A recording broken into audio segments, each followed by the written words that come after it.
All right, so welcome to another deep dive with us. Today we're going to be kind of peeling back the layers on the early chapters of The Great Gatsby, which, as I'm sure many of you know, is F. Scott Fitzgerald's iconic work. And in particular, we're going to be focusing on our narrator, Nick Carraway, and kind of those first few impressions that he gets as he arrives in West Egg that summer. Yeah, and the section of the book that we've got here for you is just jam-packed with, all sorts of fascinating snapshots of how he's sort of um, feeling his way around this new world and meeting these incredibly wealthy people. I mean, right off the bat, he encounters Tom and Daisy Buchanan over in East Egg, which is Yeah. obviously the more established, the more prestigious of the two eggs. Right. And then there's, Jordan Baker, this kind of mysterious figure who we get these little glimpses of. And of course, then there's the big enchilada, Jay Gatsby himself. Oh, Those yeah. legendary parties over in West Egg. Yeah. It's all starting to unfold right here in these early pages. It really is. And what we really want to do today is get into Nick's head a little bit. He's coming into this world that's probably very different from anything he's ever known before. Absolutely. A lot of wealth, a lot of sort of unusual characters, I guess you could say. Yeah. So we want to look at how he's processing all of this, how he sees the differences between West Egg and East Egg, and really just sort of lay the groundwork for all the big themes that the book is going to explore. Why don't we just jump right in? There's this really kind of telling piece of advice that Nick gets right at the very beginning from his father. Well, that's a great place to start. I mean, it really sets the tone for Yeah. Nick's whole perspective, right? He basically tells him, whenever you feel like criticizing anyone, he says, just remember that all the people in this world haven't had the advantages that you've had. Mm. And, right away, you see that Nick is he's aware of his privilege, of his background. Right. And so even though he is going into this new world, he's trying to approach it with a certain, I guess you could say a certain amount of trying not to be judgmental. Yeah, well, he definitely has this sort of observer status, right? Totally. He's watching everything unfold, but he's also trying to be fair. He's trying to understand these people, even if they're very different from him. Exactly. And I think that's something that you, as a reader, you have to keep in mind throughout the whole book. Absolutely. You're seeing everything through Nick's eyes. But he's not perfect. Mm-hmm. He's got his own baggage, his own biases. So you always have to kind of, I don't know, question what he's telling you a little bit. Right, right. Like, is he totally reliable? Is he giving us the whole story? Always something to keep in mind. Definitely. So, okay, he gets this advice from his father, and then he makes the move out to West Egg.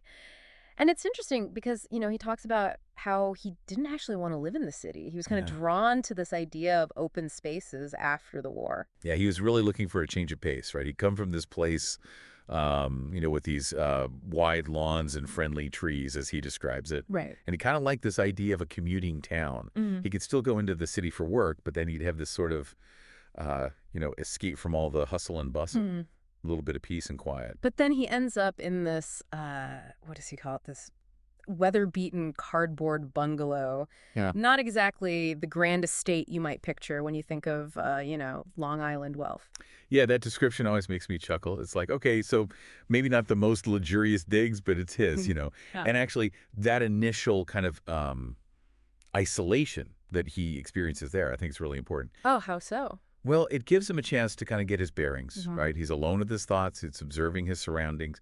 And there's this really interesting little anecdote where he talks about this lost man who comes up to him asking for directions to West Egg Village. Right. And it's kind of funny because it makes Nick feel like this guide, a pathfinder, an Mm. original settler. Like he's somehow already got this sense of, I don't know, belonging in this place, even though he's brand new. It's almost like he's claiming it for himself in a way. Yeah, exactly. And it makes you wonder too, is there a little bit of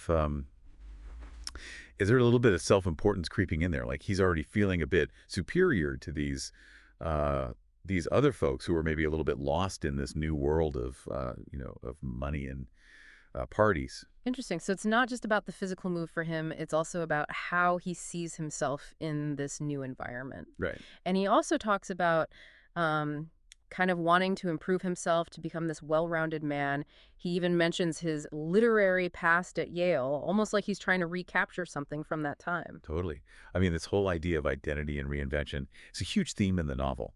He's not just moving to a new place. He's trying to become someone new or maybe even rediscover who he really is. And then there's that line about life being more successfully looked at from a single window. Oh, yeah, that's a great one. And of course, it's so ironic because, the whole book is about all these different perspectives, all these different windows into this world. But at that moment, Nick is kind of longing for simplicity, for clarity. He wants to be able to make sense of things, to see things clearly. Which is, of course, impossible in this world that he's entered. Absolutely impossible. And that's part of what makes it so fascinating, right? Totally. So we've got Nick kind of trying to find his place in this new world, and then he gives us this incredible description of West Egg itself. He calls it one of the strangest communities in North America. Yeah, that's a pretty strong statement, right? And it really sets it apart from East Egg right from the start. West Egg is where the nouveau riche live, the people who've made their fortunes more recently. They're not part of that old money established aristocracy like the Buchanans. Right. And Fitzgerald gives us that great visual of the two eggs, right? He describes them as two enormous eggs, identical in contour, but separated by this courtesy bay. That's such a powerful image, and it's so symbolic. You've got this physical separation, this little body of water between them. Right. But it also represents this huge social and historical divide. They might look similar on the surface, but they're worlds apart in terms of their values, their origins, their whole way of life. Yeah, it's like this invisible barrier that's almost impossible to cross. Exactly. And then you've got this description of the white palaces of fashionable East Egg shimmering across the bay. That's such a beautiful image, but it also highlights that contrast, right? Oh, absolutely. West Egg might have all these mansions and parties, but it lacks that sense of history, that sense of I don't know, legitimacy that East Egg has. It's like they're trying so hard to fit in, but they'll never quite be accepted. Right. But even though Nick is aware of all of this, there's still a part of him that's kind of drawn to the wealth of West Egg.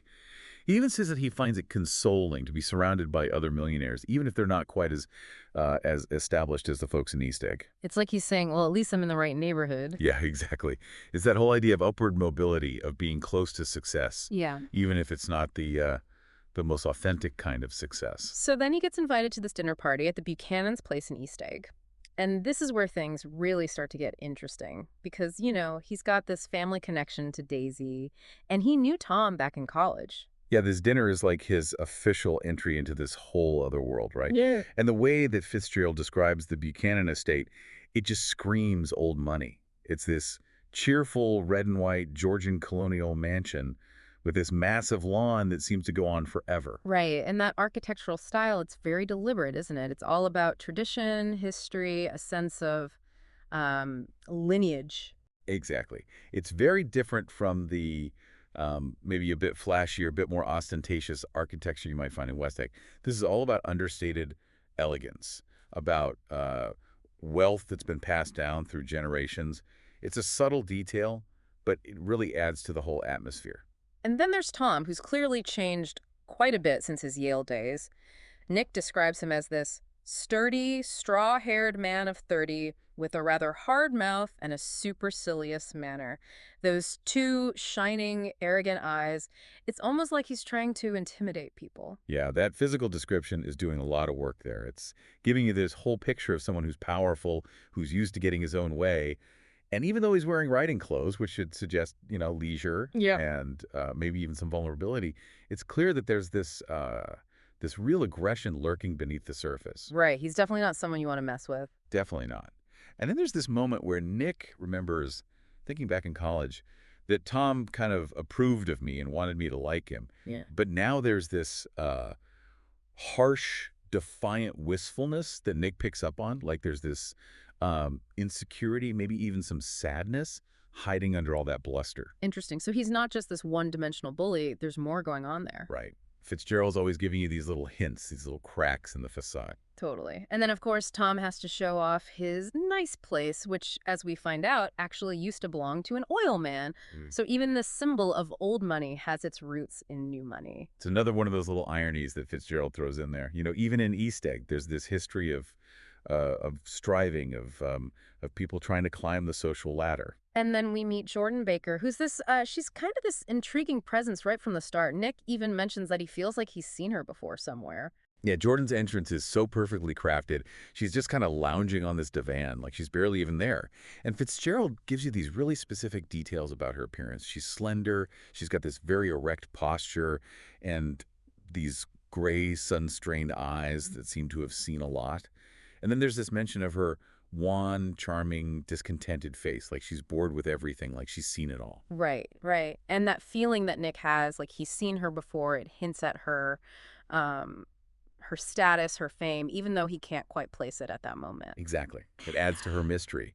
And the way she just sort of drops into the conversation with this sharp absolutely, and then talks about how she's in training. It's like she's playing some kind of game that nobody else is aware of. It's all very intriguing, and it also adds to this kind of stifling atmosphere that Fitzgerald creates in that room. You know, the wind died out, the curtains and the rugs, and the two young women ballooned slowly to the floor. It's like the air is thick with I don't know, with unspoken tension. Yeah, it's a brilliant use of imagery. It's like the whole scene is kind of holding its breath, Yeah. and it really foreshadows all the secrets and the lies that are going to come out later. Totally. So you've got this really uncomfortable atmosphere, and then Jordan just casually mentions West Egg with this kind of dismissive tone, and then she drops this bombshell. You must know Gatsby.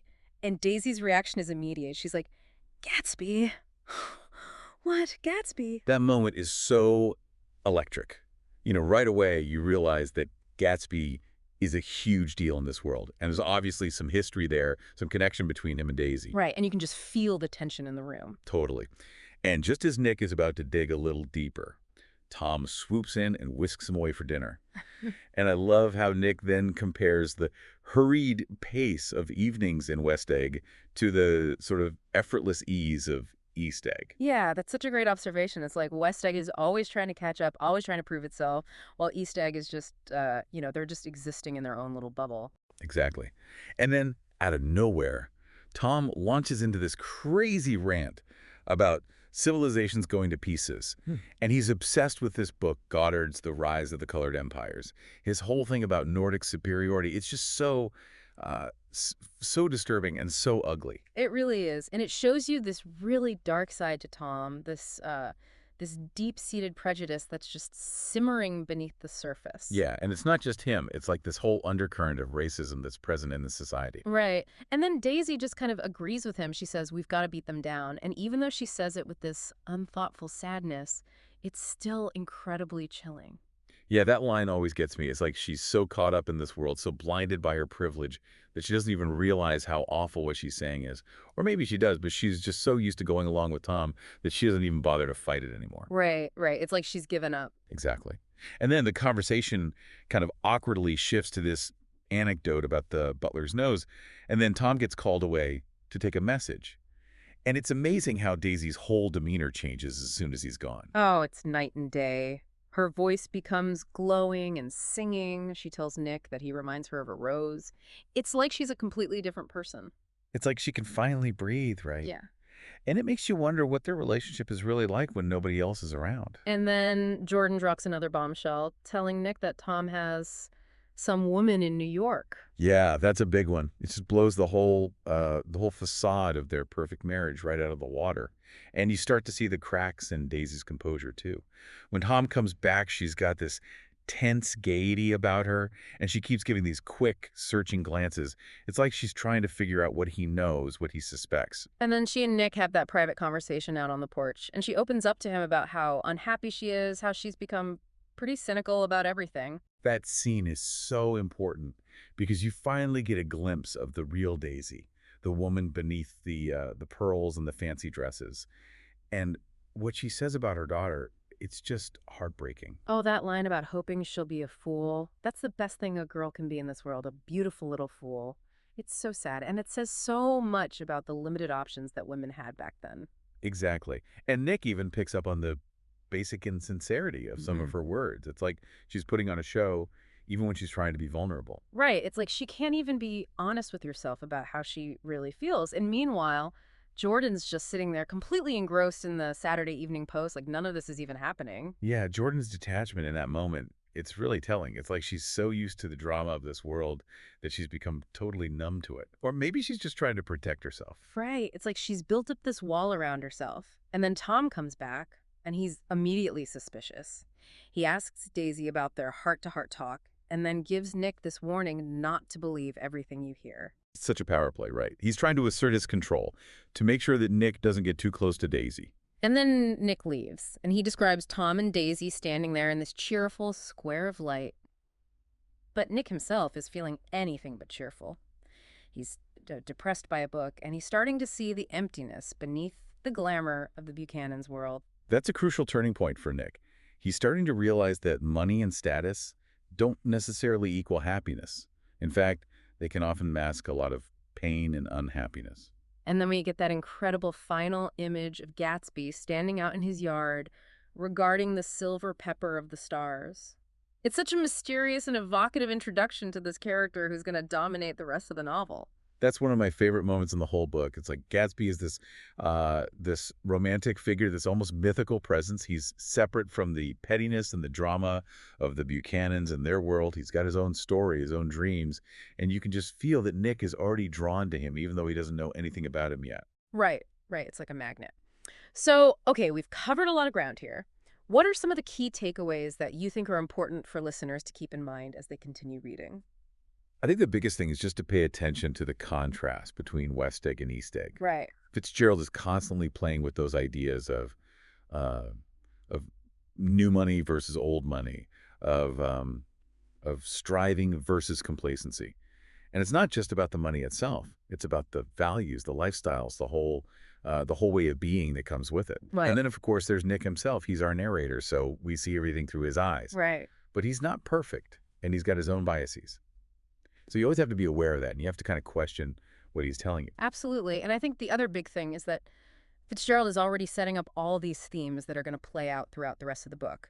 The disillusionment with the American dream, the destructive power of wealth, the yearning for something more. It's all there in these early chapters. And I think as a listener, you have to kind of hold all of that in your mind as you continue reading.